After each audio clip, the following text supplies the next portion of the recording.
रामवृक्ष सदा। माननीय मंत्री शिक्षा विभाग।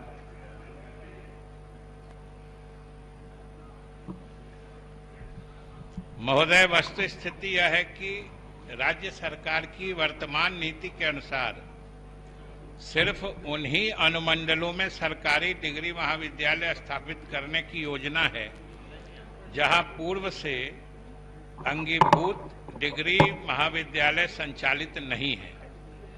अलौली विधानसभा क्षेत्र में खगड़िया अनुमंडल के क्षेत्र भी समाहित हैं।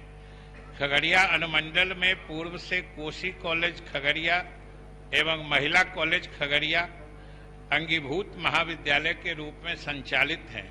अतः खगड़िया जिला के अलौली विधानसभा क्षेत्र में फिलहाल डिग्री महाविद्यालय खोलने की कोई योजना नहीं। महोदय, अलौली विधानसभा नक्सल प्रभावित क्षेत्र है महोदय। अलौली विधानसभा नक्सल प्रभावित क्षेत्र है महोदय। अलौली विधानसभा से खगड़िया की दूरी।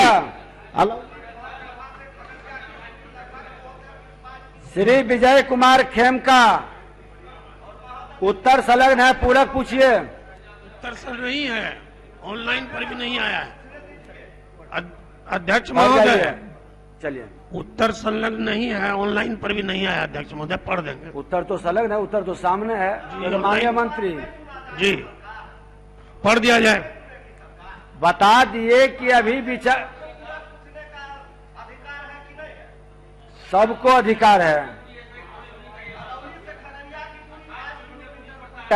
और अलौली नक्सल प्रभावित क्षेत्र है। एक तरफ सरकार आपका कहता है कि हम दलित महादलित को शिक्षा से जोड़ते हैं और सबसे ज्यादा महादलित अलौली प्रखंड के अंतर्गत आता है, फिर भी वहां कॉलेज क्यों नहीं? सरकार जवाब दे इस मुद्दे पर। ठीक है, आप फिर सुझाव दे रहे हैं, सरकार सुझाव को ग्रहण किए। चलिए। अध्यक्ष महोदय,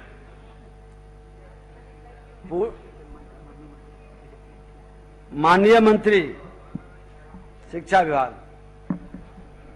महोदय, खंड 1 उत्तर स्वीकारात्मक है। खंड 2 एवं 3 वस्तु स्थिति यह है कि प्रश्नगत विद्यालय में 4 दीवारी है जिसका कुछ भाग क्षतिग्रस्त है।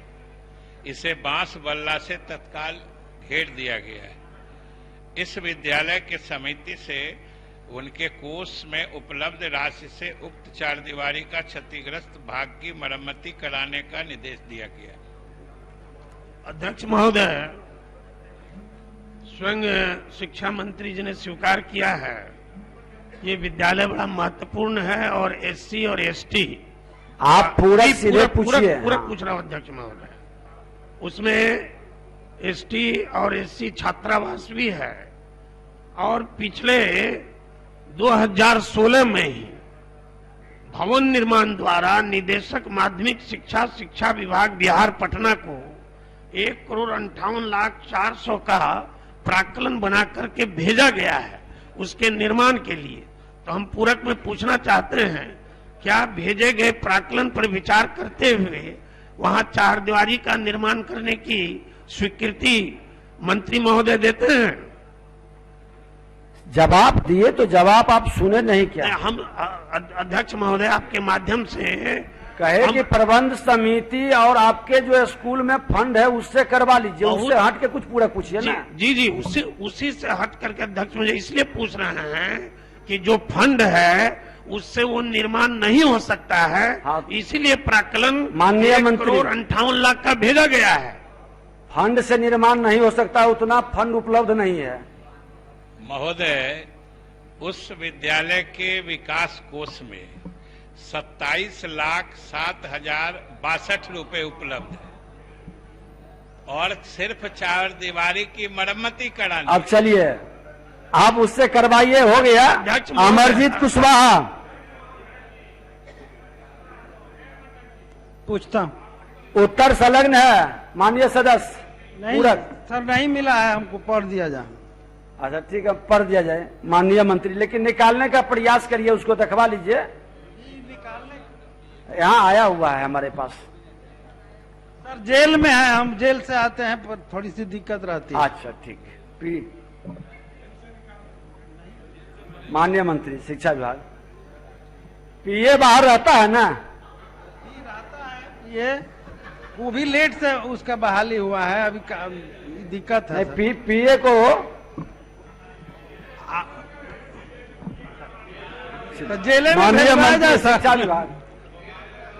महोदय, वस्तु स्थिति यह है कि प्रश्नगत महाविद्यालय के प्रबंधन एवं प्राचार्य के बीच विवाद रहने के कारण शासी निकाय और प्रबंधन समिति का निबंधन बिहार विद्यालय परीक्षा समिति से नहीं होने के कारण वर्ष 2008 से 2013 की अवधि के लिए अनुदान नहीं दिया जा सका।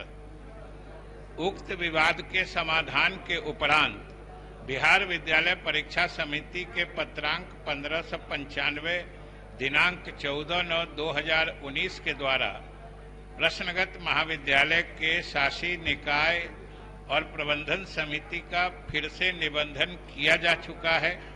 साथ ही 2012-14 एवं 13-15 का भुगतान निर्गत किया जा चुका है। विभाग द्वारा बिहार विद्यालय परीक्षा समिति को इसी वित्तीय वर्ष में 842 करोड़ रुपए उपलब्ध करा दिया जा रहा है, जिसके तहत इन सब का भुगतान किया जाएगा। धन्यवाद सर। ठीक है। श्री अजीत कुमार सिंह, जवाब इनका देखिए तो उत्तर तो संलग्न है। माननीय मंत्री, हम लोग भी ये जो निकाले हैं कुल ऑनलाइन ही निकाले हैं। ऑनलाइन नहीं आया। ठीक है, पढ़ देते हैं। महोदय, वस्तु स्थिति यह है कि राज्य सरकार की वर्तमान नीति के अनुसार सिर्फ उन्हीं अनुमंडलों में सरकारी डिग्री महाविद्यालय स्थापित करने की योजना है जहां पूर्व से कोई अंगीभूत डिग्री महाविद्यालय संचालित नहीं है। बक्सर जिले का नावानगर प्रखंड डुमरांव अनुमंडल के क्षेत्रांतर्गत है, जहां डीके कॉलेज डुमरांव पूर्व से अंगीभूत महाविद्यालय के रूप में संचालित है। अतः बक्सर जिले के नावानगर प्रखंड में डिग्री महाविद्यालय खोलने की तत्काल कोई योजना नहीं है। चलिए, अब तो उत्तर स्पष्ट है, जहां है वहां नहीं खोलना है। महोदय, स्पष्ट है, इसमें मुझे श्री उत्तर संदीप सौरभ, लेकिन एक बात, लगातार सवाल उठता रहा है, सिर्फ मेरा नहीं बल्कि पूरे हाउस का। तो मैं एक सिर्फ आग्रह है मेरी आपके माध्यम से सरकार में, कम है, कम से कम पूरे हाउस के आग्रह को ध्यान देकर प्रखंड स्तर पर मेडिकल कॉलेज खोलने। संदीप सौरभ, उत्तर यहाँ पे महोदय है। हाँ, पूरक सवाल पूछता हूँ। सवाल हमने किया था कि पालीगंज में जो दलित छात्रावास है उसकी स्थिति खराब है। यहाँ पे जवाब है कि पालीगंज अनुमंडल में अनुसूचित जाति बालक छात्रावास वर्तमान में संचालित नहीं है। 15 साल से ज्यादा समय हो गए होंगे वो हाई स्कूल के अंदर जो एक छात्रावास था उसकी हालत बहुत बदतर है, लेकिन संचालित जाहिर सी बात है कि नहीं है। पूछ लीजिए समय, तो वो कब वो भवन नहीं करेगा, भवन का पुनर्निर्माण कब होगा, उसका संचालन कब से शुरू हो पाएगा, हाँ, ये हम महोदय से जानना चाहते हैं। माननीय मंत्री, अनुसूचित जाति हाँ बताइए। माननीय अध्यक्ष महोदय, मैं आपके माध्यम से माननीय सदस्य को धन्यवाद देना चाहता हूं कि संज्ञान में हमारे संज्ञान में लाए हैं, और माननीय सदस्य के क्वेश्चन उपरांत मैंने सारी जानकारी ली है और जिला अधिकारी पटना को सूचित कर दिया है, और उसके उन्नयन के लिए और भवन निर्माण के माध्यम से प्रस्ताव लाने के लिए जितना जल्द प्रस्ताव आएगा विभाग उस पर काम करने की चेष्टा करेगा। ठीक है महोदय, हाई स्कूल से कई बार प्रस्ताव गया हुआ है, उसकी लेटर मेरे पास आई थी, वहीं से हम सवाल बनाए हैं। तो सरकार के पास तो प्रस्ताव स्कूल की तरफ से पहले से ही गया हुआ है, अब नया प्रस्ताव किससे चाहिए? रखवा लीजिए। माननीय अध्यक्ष महोदय, प्रस्ताव एक आया था प्रखंड विकास पदाधिकारी के माध्यम से, जीर्ण शीर्ण अवस्था में उसका प्रस्ताव आया था, और प्रस्ताव आते ही हमने उसको आगे कर दिया है। मैं आपको सूचना में देना चाहता हूं कि पटना में 8 छात्रावास संचालित है, और मुझे खुशी होगी कि आपने इस तरह के अनुसूचित जाति जनजाति से छात्राओं के लिए आपने सवाल किया है। बहुत जल्द इसका कार्य शुरू किया जाएगा। ठीक।